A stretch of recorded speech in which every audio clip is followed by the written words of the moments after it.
Question of the hour is, did the recent anti-immigration laws that were passed in the state of Alabama help or hurt the state? I think the first thing you probably have to say is this is an example of fuzzy logic or a wicked problem, a problem that has many, many different aspects.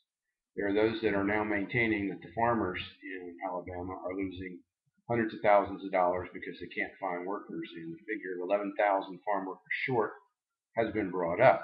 Now, whether this is true or not, again, remains to be seen. Everybody has their own opinion. California, the issue of farm workers is clearly, there is a shortage there, partly due on the Central Coast in the Salinas Valley, for instance, because of the high cost of living. The farm workers simply can't afford to live there, so they don't work there. They're going to make $8 or $10 an hour, and they're not going to go there. In Alabama, it's definitely different. There was an article that I read on CNN stating that farm group tried to use non-Latino farm workers and found that 4 Latino farm workers could pick the equivalent of 25 non-Latino farm workers. And the other problem they had was that the non-Latinos just refused to do it. For instance, picking tomatoes was such a backbreaking job that they refused to stay in the job. Another industry that supposedly has been hurt is the construction industry now.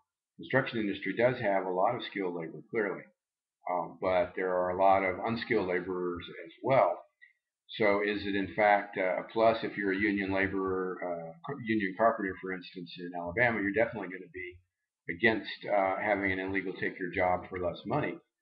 However, if you're a subcontractor and you need helpers and you can't find somebody at $8 or $9 an hour, what do you do then?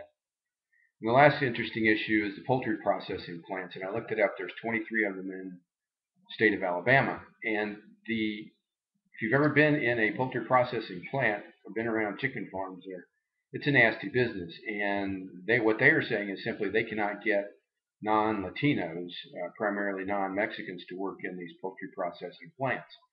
And supposedly some of these are going to have to close because they cannot find enough workers to operate. So where do you find the median? Where do you find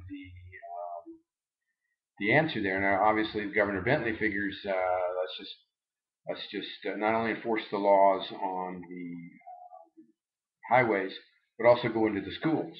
That part of the Alabama law was struck down. In other words, you cannot take a kid out of school, not let them go to school, and then in consequence prosecute their parents for being illegals. So Alabama needs the work. They need labor. Clearly there is labor that Americans or legal residents will not do, won't do, such as chicken processing and stoop farm labor, and perhaps some construction work, such as helpers and so forth. And I would also add to that the hospitality industry, washing dishes, busting tables, and cleaning rooms, for instance.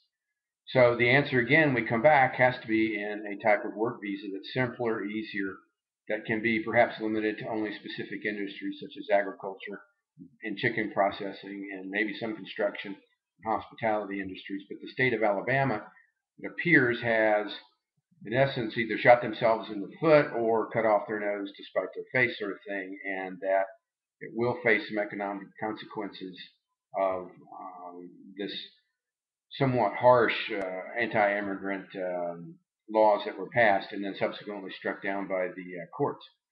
Again, this is not a simple issue.